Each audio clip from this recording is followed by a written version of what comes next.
Hello, religion thinkers. Why did Buddha nearly quit his job? Why did he nearly stop teaching?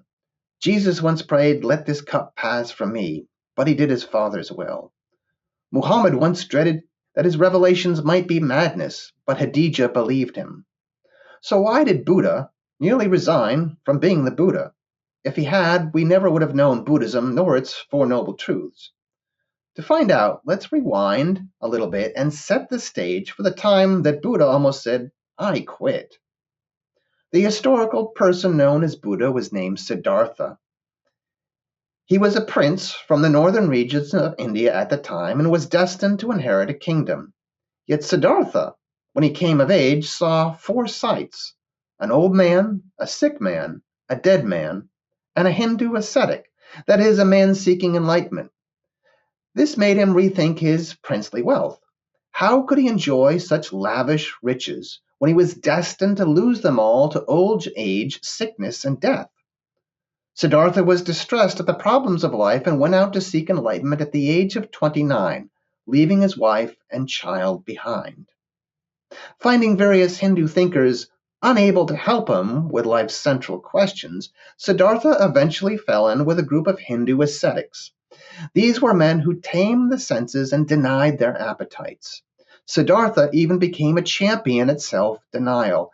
He withered to skeletal thinness and felt no closer to enlightenment. Denying oneself in this way, he would later say, was an ignorant practice and should be avoided. So, what was he to do? Soon, seated under the Bodhi tree, Siddhartha made a remarkable discovery.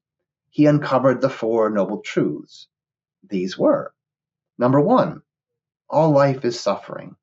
Number two, suffering has a cause in craving desire. Number three, when craving desire ceases, so will suffering. And number four, there is an eightfold path or way to achieve this. Seeing his past lives, Siddhartha was enlightened and became the Buddha, or awakened one. He had absorbed the Four Noble Truths. This was a liberating idea, but difficult to practice. You didn't have to torture yourself in denial, as he formerly had done, but you did have to reach even deeper and abandon all desires for your pleasures to be permanent. Buddha realized all was impermanent. He knew that things we love could be torn away from us. Here is a demonstration. Try making a fist and clenching tightly. Keep clenching and grab the air inside that fist so that it does not escape. It's very uncomfortable, isn't it? And sooner or later, you will have to unclench your fist and let go of the air, because this is basic realism. You cannot hold on to air.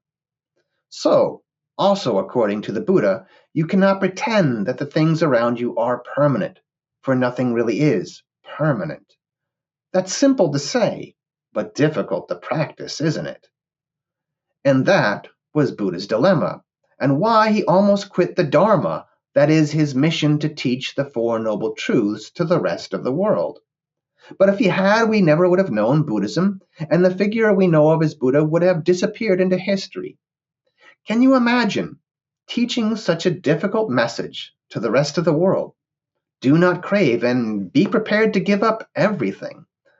What do people like to do?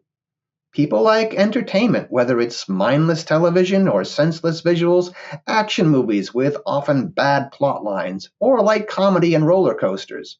People want to feel good and not think about deep and serious things like the Four Noble Truths. This is why the Buddha almost despaired and gave up his task, because cheap entertainment has an easy audience, but the hardest moral truths people often do not want to hear. Ironically, at this very moment, it is said that the Hindu god Brahma appeared to Buddha and helped convince him not to quit, that the world needed his teaching. Now, this is really a strange moment, for Buddhism really has no central god in it and does not emphasize the god idea. So, what is a Hindu god doing at a key moment in a Buddhist story like this? I think it's a bit of one-upsmanship. Brahma appears as a way to tell reluctant Hindus that the truth of Buddhism is a higher truth than that of Hinduism. At least that may be a reason. Buddha had tried various Hindu practices and found them wanting, so it seems very interesting and perhaps a little convenient that a famous Hindu deity shows up at a critical moment and tells Buddha to do his job. But maybe you would want to quit too, if you realized that your target audience preferred things like SpongeBob SquarePants, The Three Stooges, or even Captain Underpants. Well, admittedly, I'm kind of a Stooges fan myself, but you get the point. People would rather be lightly entertained in most cases than follow a deep lecture on the meaning of life. But Buddha didn't give up, and whether he really talked to Brahma or not, 2,500 years later, we have a flourishing Buddhist religion and a remarkable and deep commentary on the essence of our humanity. So maybe difficult things, even if they seem difficult, should be done for that very reason. As hard as these lessons may be, humans may later arrive at a dawn of deeper understanding. Thanks for listening. Please like and subscribe and leave your comments below.